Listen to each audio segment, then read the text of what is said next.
안녕하세요. 저는 72살 이정순입니다. 오늘 제 이야기를 들려드리려고 합니다. 며느리와 함께 산 지 12년이 넘었는데요. 그날 아침 제 인생에서 가장 충격적인 일이 벌어졌습니다. 이야기 시작하기 전에 구독과 좋아요 꼭 부탁드립니다. 여러분의 작은 응원이 다음 이야기에 큰 힘이 됩니다. 며느리와 함께 산 지 벌써 12년이 넘었습니다.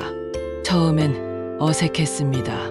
낯선 사람이 우리 집에 들어와 가족이 된다는 게 쉬운 일은 아니잖아요. 작은 오해도 많았고 사소한 갈등도 있었습니다. 하지만 그래도 가족이라고 생각하며 지냈어요. 며느리는 요즘 젊은 사람들답게 자기 생각이 뚜렷했어요. 때로는 그게 고집으로 보였고 며느리도 저를 답답해했을 겁니다. 그래도 우린 가족이잖아요. 아들을 위해서라도 잘 지내려고 노력했습니다. 그런데 그날 모든 게 달랐습니다. 2023년 11월 15일 화요일 아침이었습니다. 저는 평소처럼 아침 6시에 일어났어요. 그런데 이상했어요. 평소 같으면 며느리가 벌써 일어나서 아침 준비를 하고 있을 시간인데 부엌이 조용했습니다. 며느리 방문을 노크했습니다. 하지만 대답이 없었어요. 문을 조심스럽게 열어보니 방은 비어 있었습니다. 침대는 깔끔하게 정돈돼 있었고 이불도 반듯하게 개져 있었어요. 며느리 방으로 들어가 봤어요. 방은 너무나 깔끔했습니다. 그런데 화장대 위를 보니 평소 안 쓰던 립스틱이 뚜껑도 안 닫힌 채 놓여 있었어요. 서둘러 나간 흔적이었습니다. 거실로 나왔습니다. 그리고 식탁 위에 하얀 봉투 하나가 놓여 있는 걸 발견했습니다. 봉투 위에는 어머님께라고 적혀 있었어요. 저는 불안한 마음으로 봉투를 집어들었습니다. 손이 떨렸어요. 한참을 그 봉투를 들고 서 있었던 것 같아요. 열기가 두려웠습니다. 손이 떨려서 봉투를 열기가 쉽지 않았습니다. 몇 번이나 시도 끝에 겨우 봉투를 뜯었어요. 안에는 짧은 메모 한 장이 들어 있었습니다. 어머니, 죄송해요. 저는 잠시 다녀오겠습니다. 부디 아들에게는 말하지 말아주세요. 며느리가 왜 이런 메모를 남겼을까요? 그리고 왜 아들한테 말하지 말라고 했을까요? 순간 전날 저녁이 떠올랐습니다. 전날 저녁, 저는 며느리에게 심한 말을 했습니다. 그날도 사소한 일이었어요. 저녁 식사가 늦게 준비됐고 국이 제 입맛엔 좀 싱거웠습니다. 오늘 밥이 왜 이렇게 늦어? 제가 짜증 섞인 목소리로 물었어요. 며느리는 죄송해요. 어머님, 오늘 일이 좀 늦게 끝나서요. 라고 대답했습니다. 며느리는 회사를 다녀요. 그날은 야근을 했다고 했어요. 하지만 저는 그 말을 제대로 듣지 않았습니다. 일한다고 집안일을 소홀히 하면 어떡해. 밥은 제때 해놔야지. 저는 계속했습니다. 너는 왜 그렇게 예민하니? 조금만 얘기해도 얼굴 굳히고 살림 좀 똑바로 할 수 없어? 며느리는 그제야 작게 말했습니다. 어머님, 저 정말 최선을 다하고 있어요. 목소리가 떨리고 있었어요. 하지만 저는 이게 최선이야? 라고 말했습니다. 며느리는 더 이상 아무 말도 하지 않고 주방으로 들어갔어요. 그리고 그게 마지막 모습이었습니다. 그날 밤 며느리는 잠을 이루지 못한 듯 방 안에서 계속 뒤척이는 소리가 들렸습니다. 밤 11시, 12시, 새벽 1시까지도 소리가 들렸어요. 저는 그저 피곤해서 그런 줄만 알았습니다. 저는 다시 며느리 방으로 들어갔습니다. 침대 위엔 며느리가 아끼던 하늘색 목도리가 반듯하게 개켜져 있었습니다. 작년 겨울에 아들이 선물한 거예요. 책상 위엔 일담한 책이 놓여 있었고요. 그런데 이상한 점이 있었어요. 휴대전화가 서랍 안에 그대로 있었습니다. 요즘 누가 휴대전화 없이 밖에 나갑니까? 화장대를 보니 지갑도 그대로였습니다. 이건 잠시 외출할 분위기가 아니었습니다. 서랍을 하나씩 열어봤습니다. 그런데 제일 밑 서랍을 열었을 때 뭔가 눈에 띄었습니다. 하얀 봉투 몇 개가 고무줄로 묶여 있었어요. 봉투 겉면을 보니 산부인과 여성병원 난임센터라고 적혀 있었습니다. 가슴이 철렁 내려앉았습니다. 저는 떨리는 손으로 며느리의 친정집에 전화를 걸었습니다. 사돈댁, 저 이정순인데요. 혹시 거기 며느리 갔나요? 아니요. 안 왔는데요. 무슨 일 있어요? 며느리는 친정에도 가지 않았습니다. 저는 최대한 차분한 척 말했어요. 아니에요. 사돈댁, 그냥 오늘 일찍 나갔길래 혹시 거기 간 줄 알았어요. 전화를 끊고 다시 메모를 들여다봤습니다. 그 순간 메모의 뒷면에 무언가 적힌 게 눈에 들어왔습니다. 저도 힘들었습니다. 어머님께 말할 수 없었던 이유가 있었어요. 부디 읽어주세요. 봉투 안을 다시 들여다보니 접힌 종이 한 장이 더 들어 있었습니다. 저는 조심스럽게 그 종이를 꺼냈습니다. 4번 접혀 있었어요. 글씨가 흐릿했습니다. 눈물 자국인지 손이 떨려서 그런 건지. 어머님, 저는 아이를 가질 수 없습니다. 첫 문장부터 충격이었습니다. 몇 년째 병원 다녀도 답이 없었습니다. 2021년부터 시작했어요. 처음엔 괜찮을 거라고 생각했어요. 젊으니까 금방 될 거라고. 검사도 수없이 받았고 주사도 맞았고 약도 먹었어요. 호르몬 치료도 받았고요. 매달 병원 가는 게 일상이 됐어요. 생리가 나올 때마다 울었습니다. 아들한테는 부담 주기 싫어서 말하지 않았어요. 혼자 감당할 수 있다고 생각했어요. 며느리가 이 모든 걸 혼자 견뎌왔다니 저는 전혀 몰랐어요.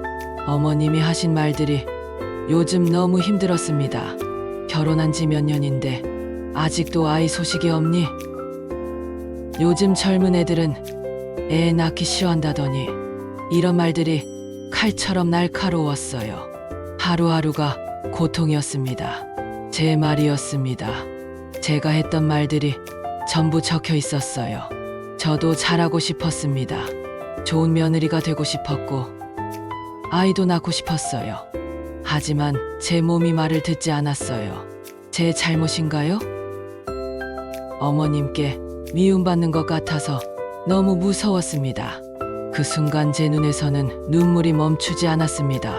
잠시 혼자 있고 싶어요. 생각을 정리하고 싶어요. 며칠만 시간을 주세요. 집으로 돌아올게요. 걱정하지 마세요. 다만 지금은 숨이 막혀서 견딜 수가 없어요. 마지막 문장이 특히 가슴을 찔렀습니다. 저도 이 집 가족이 될 자격이 있을까요? 며느리는 혼자 아픔을 견디고 있었던 겁니다. 몇 년째 병원을 다녔다고요. 2021년부터면 벌써 거의 3년이에요. 생리가 나올 때마다 울었다고 했어요. 매달 실망하고 매달 좌절하고 매달 자책했을 거예요. 저는 그동안 며느리가 아이를 갖지 않는다고 혼자 오해하고 혼자 서운해하고 혼자 화를 냈습니다. 명절 때마다 생일 때마다 그런 말을 했어요. 이런 말들을 농담처럼 던졌습니다. 하지만 며느리한테는 그 말들이 얼마나 날카로운 칼날이었을까요? 저는 며느리를 찾아 나섰습니다. 더 이상 가만히 있을 수 없었어요. 동네 공원으로 먼저 갔습니다. 며느리가 가끔 산책하던 곳이었어요. 하지만 없었습니다. 시장도 갔습니다. 혹시나 싶어서요. 시장은 아침부터 사람들로 붐볐어요. 하나하나 다 들어가 봤지만 며느리는 없었습니다. 버스 정류장으로 갔습니다. 정류장에 앉아서 기다렸어요. 버스가 올 때마다 내리는 사람들을 확인했습니다. 하지만 며느리는 나타나지 않았어요. 동네 카페에도 가봤습니다. 혹시 오늘 아침에 젊은 여자 손님 오셨나요? 아, 이른 아침에 한 분 오셨는데요. 계속 울고 계셨어요. 1시간쯤 있다가 나가셨어요. 며느리였을까요? 1시간 동안 카페에서 울고 있었다니 발이 부르틀 때까지 걸었어요. 숨이 차고 다리가 아팠지만 멈출 수 없었습니다. 점심때가 되었습니다. 시계를 보니 12시였어요. 그리고 오후가 되었을 때 동네 끝자락 작은 공원으로 발걸음이 향했습니다.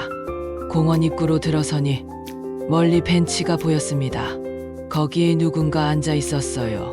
등이 구부정하고 어깨가 들썩이고 있었습니다. 가까이 다가갔어요. 며느리였습니다. 며느리는 손으로 얼굴을 가린 채 울고 있었어요. 저는 조심스럽게 다가갔습니다. 며느리가 고개를 돌렸어요. 눈이 퉁퉁 부어 있었습니다. 어머니. 얘야, 너 찾으러 동네를 다 뒤졌다. 공원, 시장, 버스 정류장, 카페. 내가 갈 만한 곳은 다 가봤어. 며느리가 놀란 표정을 지었습니다. 저를 찾으셨어요? 당연하지. 너 없이 내가 어떻게 집에 있어. 저는 며느리 옆에 앉았어요. 벤치가 차가웠습니다. 추웠지.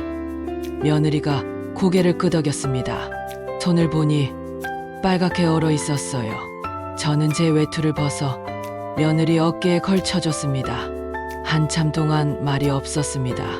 며느리가 먼저 입을 열었습니다. 편지 보셨죠? 봤어. 다 읽었어. 며느리가 작게 울기 시작했습니다. 미안하다. 정말 미안하다. 얘야, 제가 미안해요. 어머니, 아니야. 내가 미안해. 내가 너한테 얼마나 상처를 줬는지 몰랐어. 며느리는 고개를 들지 못한 채 작게 말했습니다. 저 어머니에게 미움받는 줄 알았어요. 그 말에 제 가슴이 무너졌습니다. 아니야. 내가 몰랐어. 내가 얼마나 힘들었는지 정말 몰랐어. 말씀드리고 싶었어요. 하지만 어떻게 말씀드려야 할지 몰랐어요. 어머님이 실망하실까봐 무서웠어요. 실망. 내가 왜 너한테 실망해? 너는 아무 잘못도 안 했는데. 며느리가 고개를 들어 저를 봤습니다. 아이를 못 낳는 며느리잖아요. 그게 뭐가 중요해? 아이보다 내가 더 중요하지. 저는 며느리 손을 잡았습니다. 손이 왜 이렇게 차가워? 여기 몇 시간이나 있었니? 새벽부터요. 5시쯤 나왔어요. 저는 며느리 손을 제 손으로 감싸 안았습니다. 이제 집에 가자. 응. 따뜻한 거 먹고 쉬자. 어머님, 저 정말 최선을 다했어요. 병원도 다녔고 치료도 받았고 노력도 했어요. 근데 안 됐어요. 알아. 다 알아. 편지 봤잖아. 너 사과할 거 하나도 없어. 사과해야 하는 건 나야. 내가 너한테 너무 모질게 굴었어. 우리는 벤치에 앉아 이야기를 나눴습니다. 오랫동안 진솔하게 2021년 봄에 시작했어요. 결혼 1년 됐을 때요. 왜 아무한테도 말 안 했어? 아들한테 부담 주고 싶지 않았어요. 며느리는 매달 병원을 갔대요. 배란 체크하고 호르몬 검사하고 초음파 찍고 주사도 맞았대요. 배에다 직접 맞는 주사. 처음엔 간호사가 놓아줬는데 나중엔 혼자 놓는 법을 배웠대요. 처음엔 무서웠어요. 내가 나한테 주사를 놓는다는 게. 근데 익숙해지더라고요. 생리가 나올 때마다 좌절했대요. 임신 테스트기를 몇 개나 샀는지 몰라요. 매번 한 줄만 나오는 걸 보면 세상이 무너지는 것 같았어요. 어머니 이 손주 이야기하실 때마다 죄책감이 들었어요. 제가 어머님 소원을 들어드리지 못하는 것 같아서요. 그건 내 욕심이었어. 손주는 나 혼자 갖고 싶어서 갖는 게 아니잖아. 너희 둘이 준비됐을 때, 하늘이 허락했을 때 오는 거지. 며느리가 제 손을 꼭 잡았습니다. 어머니, 저 이 집 며느리로 계속 있어도 될까요? 아이 못 낳는 며느리여도요? 무슨 소리야. 너는 이미 이 집 딸이야. 아이가 있든 없든 상관없어. 정말요? 정말이지. 아이는 안 오면 안 오는 거야. 너랑 아들이 건강하고 행복하면 됐지. 며느리가 처음으로 웃었어요. 눈물 섞인 웃음이었지만 진짜 웃음이었어요. 우리는 일어나서 집으로 걸어갔습니다. 천천히, 나란히. 며느리가 갑자기 멈춰 섰어요. 어머니, 저 배고파요. 그 말에 웃음이 나왔습니다. 나도 배고파. 아침부터 아무것도 못 먹었어. 그럼 뭐 먹으러 갈까요? 집에 가서 내가 해줄게. 내가 좋아하는 거. 집에 도착해서 며느리를 방으로 보냈어요. 저는 부엌으로 가서 음식을 준비했습니다. 며느리가 좋아하는 된장찌개를 끓였어요. 두부도 듬뿍 넣고 버섯도 넣고 애호박도 넣었어요. 30분쯤 지나서 며느리를 불렀습니다. 얘야, 밥 먹자. 며느리가 나왔어요. 머리 감고 나온 모습이 한결편해 보였어요. 된장찌개 끓였어. 내가 좋아한다며. 어머님이 기억하고 계셨어요? 당연하지. 내가 좋아하는 거 다 기억하고 있어. 식사를 시작했습니다. 말없이. 하지만 편안하게. 며느리가 밥을 한 숟가락 떠서 입에 넣었어요. 맛있어요. 우리는 함께 밥을 먹었습니다. 오랜만에 편안한 식사였어요. 그날 이후 많은 게 달라졌습니다. 저는 며느리에게 조금 더 가까이 다가가기로 했습니다. 아이 이야기는 꺼내지 않았어요. 대신 며느리가 좋아하는 차를 함께 마시고 산책도 같이 다녔습니다. 며느리도 조금씩 마음을 열어주었습니다. 요즘도 병원 다녀? 어느 날 제가 물었어요. 네. 한 달에 한 번은 가요. 혼자 가니? 네. 다음에 갈 때 나도 같이 가도 될까? 며느리가 놀란 표정을 지었습니다. 어머님이요? 응. 혼자 가면 힘들잖아. 내가 같이 가줄게. 며느리 눈에 눈물이 고였어요. 고마워요. 어머님. 그 후로 저는 며느리 병원에 몇 번 같이 갔어요. 대기실에서 같이 기다리고 검사 끝나면 같이 밥 먹으러 갔어요. 아들도 나중에 다 알게 됐어요. 며느리가 용기 내서 말했대요. 처음엔 속상해했죠. 왜 진작 말하지 않았냐고.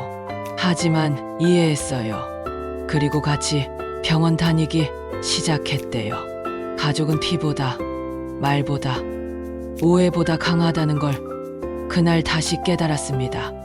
함께 있어 주는 것, 이해하려고 노력하는 것, 그게 가족이라는 것을요.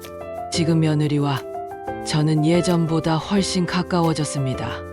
매일 아침 같이 차 마시고 주말엔 같이 장 보러 가요. 며느리가 힘들 때 제가 옆에 있어주고 제가 힘들 때 며느리가 옆에 있어줍니다. 아이는요? 아직 소식이 없어요. 하지만 괜찮아요. 언젠가 하늘이 허락하면 오겠죠. 안 와도 괜찮아요. 우린 이미 행복하니까요. 오늘 이야기를 끝까지 들어주셔서 고맙습니다. 혹시 비슷한 상황에 계신 분들이 있다면 대화해보세요. 오해는 대화로 풀 수 있고 상처는 이해로 치유할 수 있습니다. 다음 편에서도 따뜻한 이야기로 찾아뵙겠습니다. 혹시 이 이야기가 마음에 남으셨다면 구독과 좋아요, 알림 설정까지 꼭 부탁드립니다. 여러분의 작은 응원이 다음 이야기에 큰 힘이 됩니다. 감사합니다.